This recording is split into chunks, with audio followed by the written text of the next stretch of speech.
저희가 함께 볼 말씀은 누가복음 8장에 있는 말씀을 함께 보겠습니다. 누가복음 8장 1절에서 15절까지의 말씀을 함께 보겠습니다. 신약 성경 103면에 있습니다.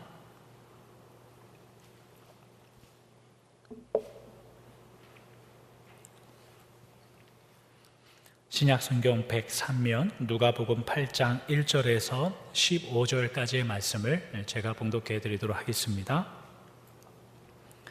그 후에 예수께서 각 성과 마을에 두루 다니시며 하나님의 나라를 선포하시며 그 복음을 전하실새 12 제자가 함께하였고, 또한 악귀를 쫓아내심과 병 고침을 받은 어떤 여자들 곧 7 귀신이 나간 자 막달리아인이라 하는 마리아와 헤롯의 청지기 구사의 아내 요한나와 수산나와 다른 여러 여자가 함께하여 자기들의 소유로 그들을 섬기더라.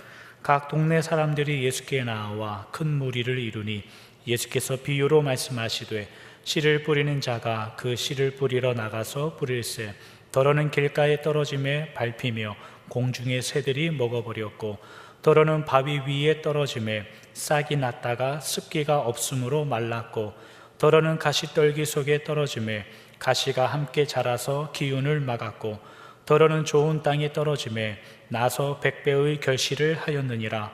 이 말씀을 하시고 외치시되, 들을 귀 있는 자는 들을지어다. 제자들이 이 비유의 뜻을 물으니 이르시되, 하나님 나라의 비밀을 아는 것이 너희에게는 허락되었으나 다른 사람에게는 비유로 하나니, 이는 그들로 보아도 보지 못하고 들어도 깨달지 못하게 하려 함이라. 이 비유는 이러하니라. 씨는 하나님의 말씀이요 길가에 있다는 것은 말씀을 들은 자니, 이에 마귀가 가서 그들이 믿어 구원을 얻지 못하게 하려고 말씀을 그 마음에서 빼앗는 것이요 바위 위에 있다는 것은 말씀을 들을 때에 기쁨으로 받으나 뿌리가 없어 잠깐 믿다가 시련을 당할 때에 배반하는 자요 가시떨기에 떨어졌다는 것은 말씀을 들은 자이나 지내는 중 이생의 염려와 재물과 향락의 기운이 막혀 온전히 결실하지 못하는 자요 좋은 땅에 있다는 것은 착하고 좋은 마음으로 말씀을 듣고 지키어 인내로 결실하는 자니라. 아멘. 오늘도 누가복음에 있는 말씀을 저희가 계속 이어가도록 하겠습니다. 예수님께서는 당신의 사역 2년 차를 넘어가시면서 자신께서 어떻게 하나님의 나라를 이루시는지에 대해서 말씀을 계속 가르치고 계신 중입니다. 하나님의 나라와 또 그 안에 예수님 자신의 메시아 되는 내용이 어떻게 깊고 넓은지, 저희가 7장에서 본 대로 아무리 세례 요한이라 할지라도 그 하나님의 나라와 예수님의 메시아 됨을 다 단번에 이해할 수 없기 때문에 제자를 보내어 묻기도 하는 것입니다. 그만큼 하나님의 나라와 예수님의 일은 깊고 넓은 것입니다. 그래서 지난주에 저희가 살펴본 이 세대, 그리고 그 세대에 속한 사람들의 성격, 또한 그러한 세대 가운데에서 살고 있음에도 불구하고 오직 예수님을 예수님으로 대우하고 바라보는 믿는 자녀들, 그리고 그 자녀들을 통하여 당신의 아버지 되심을 확인하시는 하나님의 아버지 되심, 이러한 내용을 예수님은 가르치시고 있는 겁니다. 그런 이후에 예수님께서는 하나님을 하나님으로 대접하는 당신의 자녀들에게 하나님의 말씀은 어떠한 의미를 가지는가에 대해서 오늘 본문을 통해서 가르치고 있는 것입니다. 오늘 본문 1절에 보니까 예수님께서는 갈릴리 지역에서 각 성과 마을에 두루 다니시면서 하나님의 나라를 선포하시고 그 복음을 전하셨습니다. 예수님께서 복음을 전하셨다라고 할 때에 오늘날 저희가 전도하는 예수 믿고 천국 갑시다 이런 내용은 아닙니다.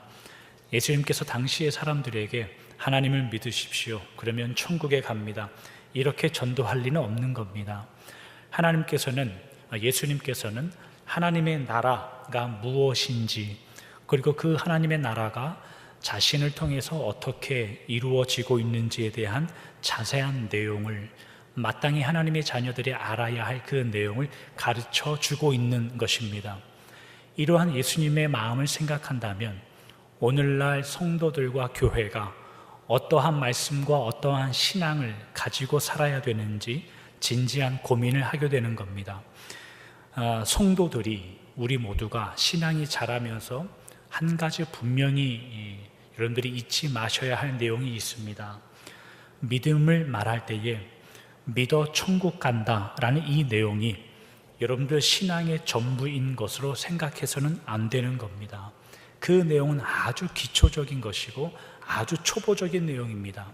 만약 예수 믿고 천국 가는 것을 가장 중요하게 생각하여 여러분의 믿음의 기초로 생각한다면 그러한 복음의 내용은 지금 예수님께서 전하시고 따르는 이들에게 가르치시는 복음의 내용과도 아주 거리가 먼 내용입니다. 예수님께서 이 땅에 오신 목적, 그 목적이 믿는 자들을 천국에 데려가기 위함이다라고 생각한다면 성경이 이렇게 두꺼울 이유도 없는 것입니다. 그리고 예수님께서 그 어렵고 복잡한 말씀을 따르는 사람들에게 주실 이유도 없었고, 예수님께서 이 땅에 33년간 우리 사람과 같은 모습으로 인생을 사셨을 이유도 구체적으로 없는 겁니다. 그런 의미에서 생각하면 복음이라는 것은 죄를 사함받아 구원받았다, 물론 그게 기초이고 시작입니다만 원래 하나님께서 목적하셨던 사람의 모습, 다시 말하면 태초의 에덴 동산에 아담과 하와를 만드셔서 이 땅을 정복하고 다스리고 하나님의 뜻을 펼쳐 보이시라는 원래 하나님께서 당신의 자녀들에게 주셨던 그 의미를 깊게 이루고 확장해 가는 것, 그것이 예수님께서 이 땅에 오신 목적입니다. 그래서 예수님은 십자가와 부활을 통하여 그 일의 시작을 이루신 것이고, 이제는 예수님을 믿는 자들로 하여금 그 사람이 사는 의미, 그 목적이 무엇인가를 이루어 가는 것, 이것은 조금 어려운 내용이니 저희가 기회가 될 때마다 하나씩 더 깊게 나누도록 하겠습니다. 어찌됐든 예수님은 그 하나님의 나라를 증거하면서 믿는 자들이 더 깨달아야 하는 어떤 내용들을 꾸준하게 가르쳐주고 계십니다. 그러다가 오늘 본문에 들어서, 오늘 본문은 어떠한 비유를 들어 그 가르침을 주는 건데, 오늘 본문의 내용은 우리가 잘 아는 내용입니다. 소위 씨 뿌리는 그런 비유인데, 어떤 농부가 씨를 뿌리기 위해서 밭에 갔습니다. 뿌린 씨앗의 일부는 길가에 떨어지고, 일부는 바위 위에 떨어지고, 일부는 가시떨기 위에 떨어지고, 일부는 좋은 땅에 떨어졌습니다. 길가에 떨어진 씨앗은 밟히고 공중의 새들이 와서 먹어버렸고, 바위 위에 있는 씨들은 물론 싹이 조금 올라왔지만 습기가 없는 땅이므로 이렇게 표현되어서 자랄 수 없는 땅이어서 금방 말라 죽었고, 가시떨기밭에 떨어진 이 씨들은 조금 더 자라긴 하고 뿌리가 내리긴 했지만 가시떨기에게 그 땅의 영양분을 모두 빼앗겨 건강하지 못해 결실하지 못하고, 오직 좋은 땅에 떨어진 일부의 씨들이 100배의 열매를 맺었다라는 본문입니다. 이 말을 듣자 제자들이 예수님께 이 의미가 무엇입니까?를 묻습니다. 그리고 예수님은 이 의미를 해석해 주시는 겁니다. 길가에 있는 씨들은 마귀가 물어감으로 구원을 받지 못하고 죽었고, 바위 위에 떨어진 씨앗들은 조금 믿긴 하였지만 시련을 당할 때에 배반하여 도망갔고, 가시떨기의 씨들은 뿌리가 깊어지고 잎이 무성하였으나 이 땅의 염려와 재물과 향락으로 인해 아무것도 결실하지 못하였고, 오직 좋은 땅에 있는 씨들만 충분한 열매를 맺게 되었다라는 예수님의 해석입니다. 이 비유는 여러분들이 10절에 기록한 바대로 보시면 이르시되 하나님 나라의 비밀을 아는 것이 너에게는 허락되었다라고 하여서, 이 내용은 예수님께서 하나님 나라의 비밀을 우리에게 알려주기 위하여, 가르치기 위하여 주시는 말씀입니다. 그러니까 우리가 이런 내용들을 읽으면서 쉽게 생각하여 그러니 어서 가서 열매를 맺어야 되겠다라거나, 혹은 좋은 땅이 되어야겠다 라거나 혹은 마귀에게 잡히기 전에 빨리 가서 열매를 맺어야 되겠다라는 어떠한 결단을, 여러분들의 결심을 촉구하는 그런 내용으로 읽어서는 안 되는 겁니다.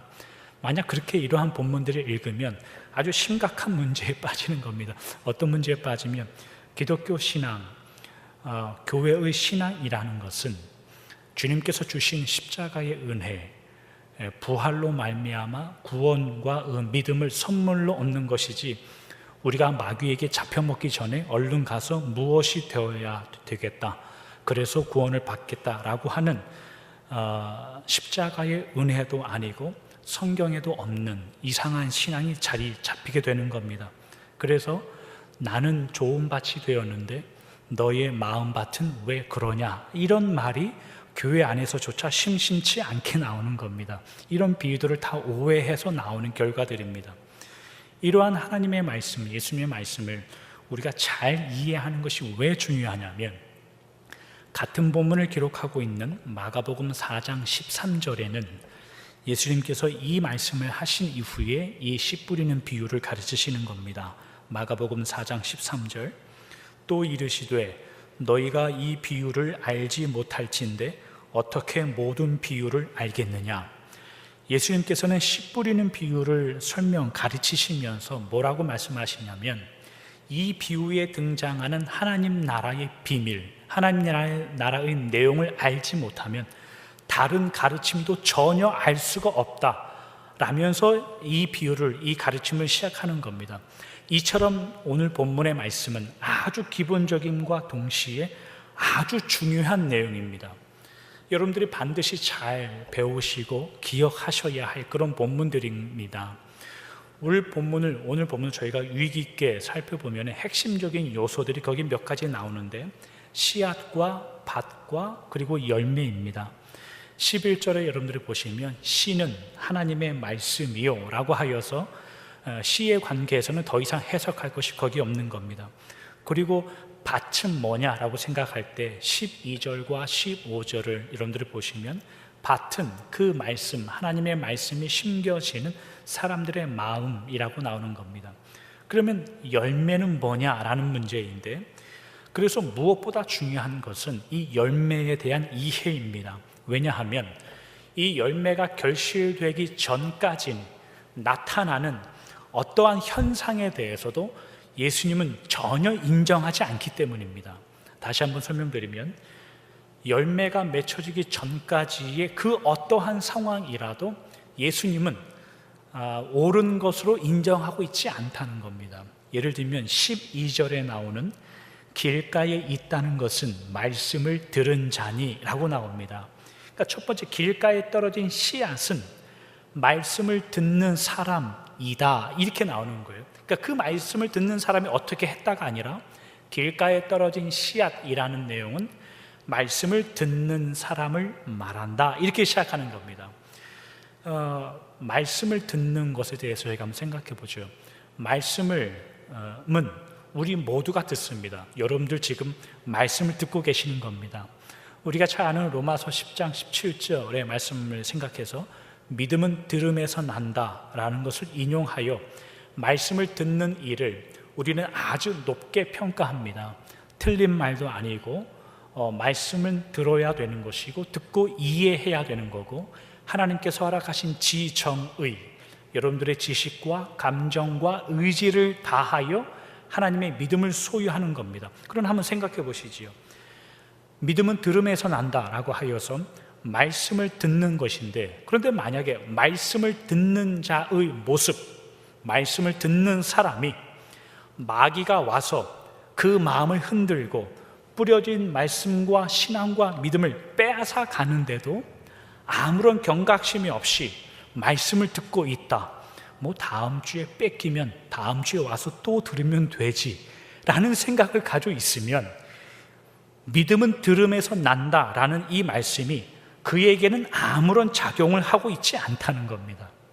믿음은 들음에서 나는 것이 분명합니다. 그러나 사람이란 존재는 하나님께서 어떻게 만드셨냐면, 영혼과 영과 육체가 하나로 되어 생각과 지식과 마음의 결정들이 있게 만들었습니다. 그러면 하나님의 말씀인 씨앗이 그 안에 심겨지면 반드시 사람이라는 존재는 그 말씀과 만나게 되어 있는 겁니다. 그러면 고민도 하고 질문도 하게 되어 있습니다. 말씀을 한번 들을 때 여러분에게 훌륭해지시고 믿음이 깊어져야 됩니다. 이런 말씀을 드리는 것이 아니라 다만 믿음이 들음에서 난다라는 것을 오해하지 마시라는 의미입니다. 그 심겨진 말씀과 씨앗이라는 것이 어떠한 역할을 하지 않으면 믿음은 들음에서 나지 않습니다. 그 다음에 두 번째가 13절 같은 여러분들을 보시면 바위 위에 떨어진 씨앗을 한번 생각해 보시길 바랍니다. 이런 분들은 말씀을 듣는 일에서 멈추신 분들이 아니라 이번에는 그 말씀을 듣고 기쁨으로 받는다라고까지 나와서 이런 분들은 말씀을 듣되 기뻐하는 일까지 일어나고 있습니다. 그러니까 단순히 이 말은 말씀을 듣고 감정이 좋아졌다라는 표현이 아니라 기뻐하기까지의 마음에 어떠한 변화가 일어나는 겁니다. 변화가 일어나기 위해서는 내가 지금까지 가지고 있었던 교회와 혹은 하나님과 혹은 말씀에 대한 어떤 이전에 가지고 있었던 어떤 생각들에서 그것이 기뻐함이 되기 위하여 어떠한 다른 것들로의 전환, 변환이 일어나기도 하고 이것이 더 옳아보아서 그럼 내가 그 길을 선택하였으니 기쁨을 얻는 어떤 결심하는 모양도 나오고 별달리 생각하는 하나님의 말씀에 대해서 별달리 생각하는 이전과 다른 모습들이 일어난다는 의미입니다. 그런데 그럼에도 불구하고 시련이 찾아왔을 때 배반하고 끝나는 겁니다.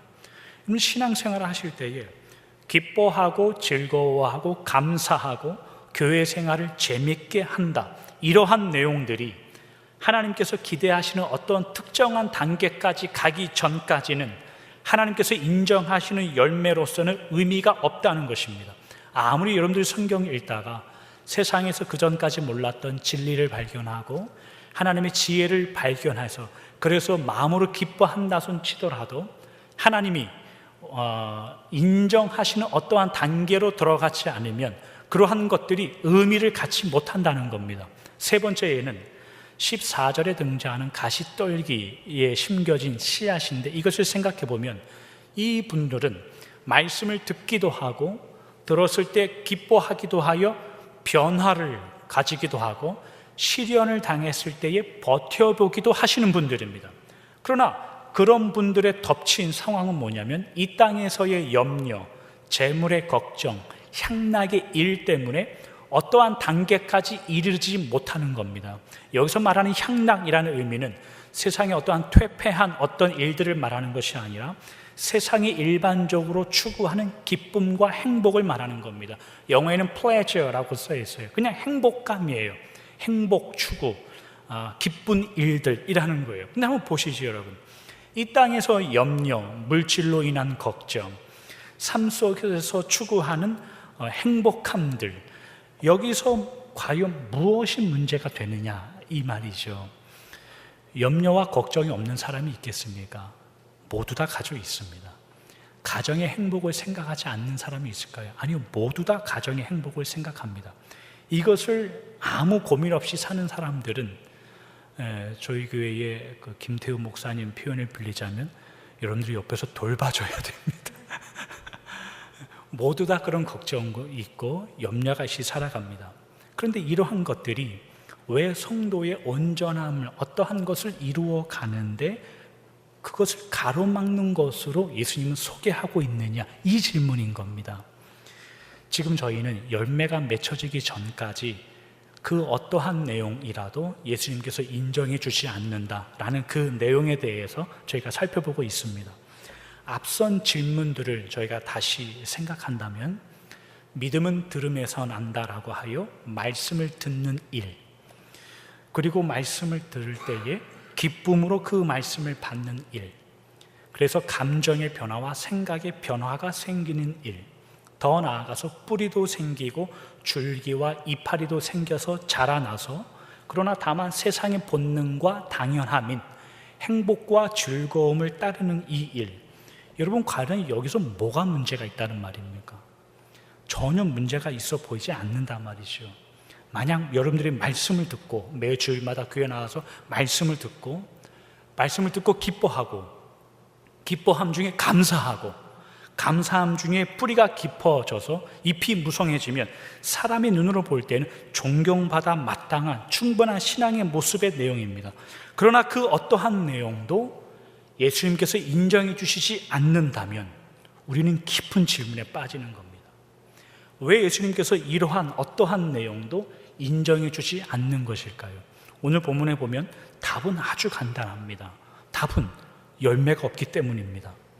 아무리 그 어떠함도 내용 면에서 겉모습에서는 세상에 존경을 받을 만한 내용이라 할지라도 예수님께서 확인하시는 열매가 있느냐 없느냐로 예수님께서 받아주시느냐 그렇지 않느냐가 결정되는 겁니다. 아마도 여러분들 마음에 지금 그렇다면 빨리 가서 주님이 원하시는 열매를 빨리 맺어야 할 텐데 라는 마음이 생기시면 아직 기다리셔야 됩니다. 거기까지 저희가 아직 가지 않았습니다. 그러한 결단을 촉구하는 본문의 말씀이 아니라고 서두에 나누고 시작했습니다. 이 내용을 저희가 먼저 확인하고 가야겠습니다. 마태복음 21장 43절에 있는 말씀입니다. 그러므로 내가 너희에게 이르노니 하나님의 나라를 너희는 빼앗기고 그 나라의 열매 맺는 백성이 받으리라. 하나님의 나라를 빼앗기거나 혹은 소유하거나 이 기준을 무엇으로 예수님께서 삼으셨느냐? 예수님의 가르침은 하나님의 나라는 열매를 맺는 백성들에게 내가 줄 것이다 라고 말씀하시는 겁니다. 한 구절을 더 보면 베드로 후서 1장 8절입니다. 이런 것이 너희에게 있어 흡족한 즉 너희로 우리 주 예수 그리스도를 알기에 게으르지 않고 열매 없는 자가 되지 않게 하려니와. 성경에서 나오는 열매라는 것은 일을 잘하여 결과되어진 어떤 남은 것이라는 내용으로 나오지 않습니다. 오히려 성경에서 열매는 천국을 얻는다는 내용과 예수님을 알기에 게으르지 않는 어떠한 내용으로 나오는 겁니다. 예를 들면 우리가 직장에 다니거나 사업체를 운영하거나 할 때에 그 기업이 어느 정도의 열매를 맺었는가를 생각하면 기준은 간단한 겁니다. 연초를 시작하고 연말을 계산해서 대차 대조표를 보아서 얼마 만에 이익을 남겼느냐가 그 직장이나 그 사업체의 열매가 되는 겁니다. 그러나 성도와 교회의 열매를 어떻게 알게 되는가? 마태복음 7장 16절에 그들의 열매로 그들을 알지니라고 기록하는 그들의 열매라는 것이 연초에 교회가 계획을 세우고 어떠한 프로그램을 계획하고 그 연말이 되어 총회를 할 때에 성도의 수가 얼마나 늘었느냐, 교회의 재정이 얼마나 차고 넘쳤느냐를 기준하여 그 교회와 그 성도의 열매가 어떠했는지를 알 수 있느냐라고 할 때는 전혀 그런 내용은 성경에 없다는 겁니다. 우리가 얼마 전에 나눴듯이 모세라는 분을 생각하면 모세라는 분처럼 억울하신 분은 없는 거죠. 그러면 모세가 목회하셨던 출애굽 1세대 백성들은 모두 다 하나님께 죄인이라 판명이 되어서 광야에서 죽고 끝납니다. 그러니까 지도자로서 리더로서 모세는 아무것도 남은 것이 없는 분입니다. 세상의 기준으로 생각하면 그것처럼 불행하신 분은 없는 거죠. 초대교회도 마찬가지죠. 환란이 올 때에 능력을 가지고 그 환란 앞에 섰느냐? 모두 다 도망갑니다. 흩어지고. 그러나 도망간 그곳에서 하나님의 나라를 이루어가는 내용으로 성경에 나오는 겁니다. 그런 열매라는 것을 우리가 어떠한 기준으로 바라보아야 하는가를 생각할 때 한 구절 더 보지요. 마태복음 7장 17절에서 19절에 있는 말씀입니다. 이와 같이 좋은 나무마다 아름다운 열매를 맺고 못된 나무가 나쁜 열매를 맺나니 좋은 나무가 나쁜 열매를 맺을 수 없고 못된 나무가 아름다운 열매를 맺을 수 없느니라. 아름다운 열매를 맺지 아니하는 나무마다 찍혀 불에 던져지느니라. 사람들의 눈에 숫자가 어찌 되었든지 모두가 흡족할 만한 결과가 나왔든지 나오지 않았든지 열매가 많이 맺혀 있을지라도 나쁜 열매이면 의미가 없다는 겁니다. 그 앞에 하나님께서 붙이신 또 다른 조건이 나오는데 그 열매는 반드시 아름다운 열매여야 되는 겁니다. 아름다운 열매, 눈에 보기에 먹음직도 하고 보함직도 한 그런 열매가 아니라 하나님이 보시기에 아름다운 열매가 맺혀 있어야 되는 겁니다. 더 도전하는 말씀을 드리면 우리가 최선을 다하여 하나님 우리 교회가 이 정도를 남겼습니다로 우리의 열매를 확인하지 않는 겁니다. 반드시 하나님 보시기에 아름다운 열매여야 되는 겁니다. 과연 그것이 하나님 우리가 가진 능력에 최선을 다하여 모든 재능을 다 쏟아부어 만들어낸 열매가 이거입니다 라고 하여도 그것이 아름다운 열매가 될지 안 될지는 하나님 앞에서 다른 기준이 될 수도 있는 겁니다. 반드시 우리가 가진 최선과 우리가 가진 수고가 하나님 앞에 아름다운 것이냐는 우리는 하나님 앞에 모르는 겁니다. 하나님이 보시기에 아름다운 열매. 그러면 이런 질문이 나오죠. 아름다운 열매는 도대체 뭡니까? 이런 질문이 나오는 겁니다. 오늘은 저희가 본문을 다 다루고 있지 않습니다. 다음 주에 이 본문을 가지고 한 번 더 살펴볼 건데 오늘은 이제 우리가 생각해야 될 어떠한 전제들을 먼저 나누고 살펴보려고 하는 겁니다. 아름다운 열매를 다른 것은 다 뒤로 하더라도 이렇게 정의하면 비슷할 거라 생각합니다. 아름다운 열매란 하나님의 충분하심 속에 여러분들이 믿는 성도로서 스스로의 내용을 가지고 살아가는 여러분들의 삶을 말할 겁니다. 좋은 나무가 나쁜 열매를 맺을 수 없고 나쁜 나무가 좋은 열매를 맺을 수 없다는 이 말은 열매는 철저하게 나무에 의해서 결정된다라는 의미입니다. 성경은 우리를 가지라고 하고 나무를 예수님 혹은 하나님이라고 이야기하는 겁니다. 하나님의 하나님 되심에 연락하고 붙어있고 교제하고 하나님을 의지하는 자들이 만들어내는 어떠한 결과들을 성경은 아름다운 열매라고 하는 겁니다. 그러면 그 나무라는 것은 나무의 충분함이 있는 겁니다.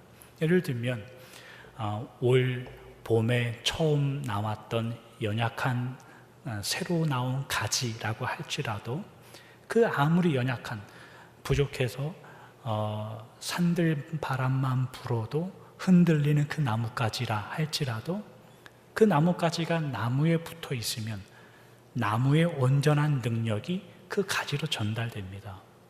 그리고 나무가 만들어내는 그 열매를 그 가지에 열린다 이 말입니다. 그 가지는 열매를 만들지 않습니다. 그 연약한 가지는 그 나무의 성격 자체를 바꾸지 않습니다.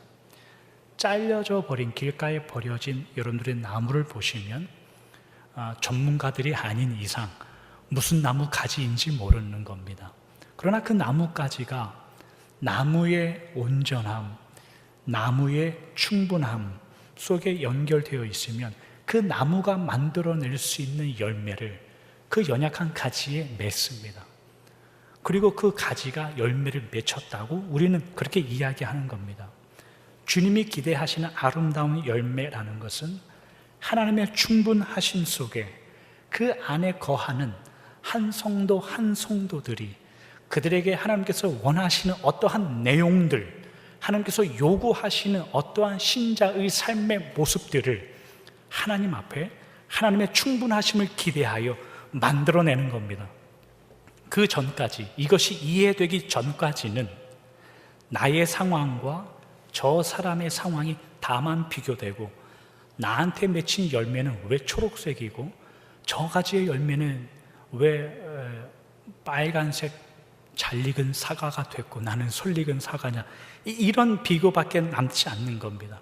나는 포도나무인데 왜 감이 안 열리냐라고 나무에게 대들지 못하는 겁니다. 우리는 포도나무일 수도 있고 우리는 감나무일 수도 있는 겁니다. 다만 가지는 충분한 나무가 해야 될 그 일에 심겨지고 묶임을 당해 그 일을 감당해 나가는 겁니다. 하나님의 넉넉하심 속에 때로는 여유 있게, 때로는 부족하게 오늘 본문에 비추어서 이야기하면 말씀을 읽고 말씀을 읽을 때 기쁨도 생기고 기쁨이 생겨 때로는 시련도 겪기도 합니다. 그러나 하나님이 요구하시고 원하셨던 열매로서 아무런 기능을 하지 못할 수도 있습니다. 그러나 또 한편으로는 여러분들이 마지막 15절 같은 데 보시면 오히려 열매를 맺는 자들의 인생은 그 말씀을 듣고 지키고 인내해야 열리는 내용, 인내할 수밖에 없는 우리의 상황과 좌절과 낙심과 때로는 하나님이 이렇게 해야 열매를 맺히는 겁니까? 라고 되물을 수밖에 없는 우리의 현실 속에 하나님의 넉넉하심을 확인하는 어떠한 내용으로 남기도 하는 겁니다. 흔들리기도 하겠지요.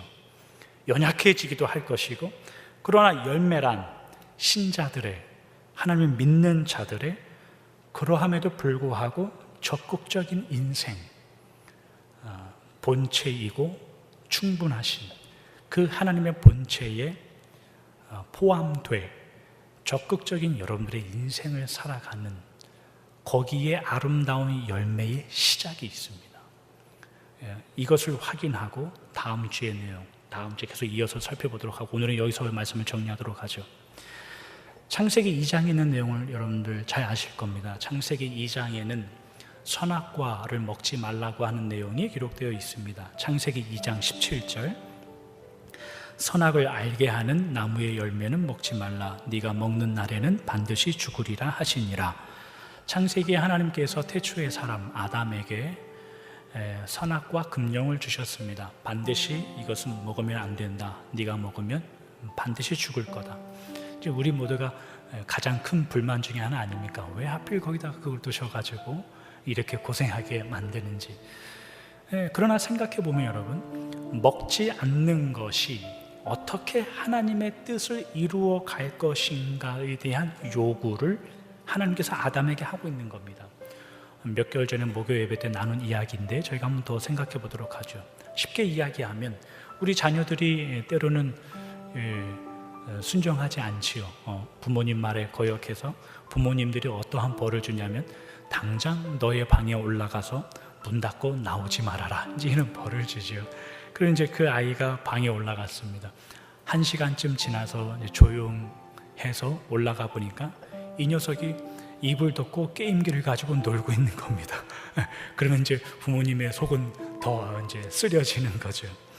방에 들어가 문 닫고 조용히 있어라는 이제 부모님의 마음은 방에 들어가서 부모의 마음이 무엇이었는지 조용히 생각해 보아라 라는 거지, 문 닫고 들어가서도 하고 싶은 거 다 해라, 그 말이 아니지요. 선악과를 먹지 말아라 라고 하시는 하나님의 마음은 그것만 먹지 말고 다른 것은 네 마음대로 해도 된다라는 의미가 전혀 있지 않습니다. 그렇게 오해하시면 안 됩니다. 선악과를 먹지 말라는 것, 이 말에 순종한다는 의미는 단순히 먹지 않는 것으로 그 말씀을 잘 지켰다로 나오지는 것이 아니라 먹지 않는 것의 최선은 무엇인가를 하나님이 질문하는 겁니다. 쉬운 예로 신약에 가면 비슷한 예가 나오는데, 신약 성경에 에베소서 5장 18절입니다. 술 취하지 말라, 이는 방탕한 것이니 오직 성령으로 충만함을 받으라. 술 취하지 말라라고 하시는 예수님의 말씀이 술을 먹지 않는 것으로 말씀에 순종했다가 아니라 성령의 충만함을 소원하는 내용으로 술 취하지 말라는 그 말씀에 순종하는 내용으로 나오는 거예요. 적극적으로 안 해서 하나님의 말씀에 순종하는 것은 없습니다. 안 하면 안 하는 거지. 살인하지 말라라는 것이 살인하지 않았다고 해서 그 적극적인 하나님의 그 말씀에 순종하는 것이 아니라, 예수님은 살인하지 말라고 한 그 말씀 때문에 너의 원수를 사랑해라 라는 것으로 이어집니다. 그게 살인하지 말라는 적극적인 하나님의 요구인 거예요.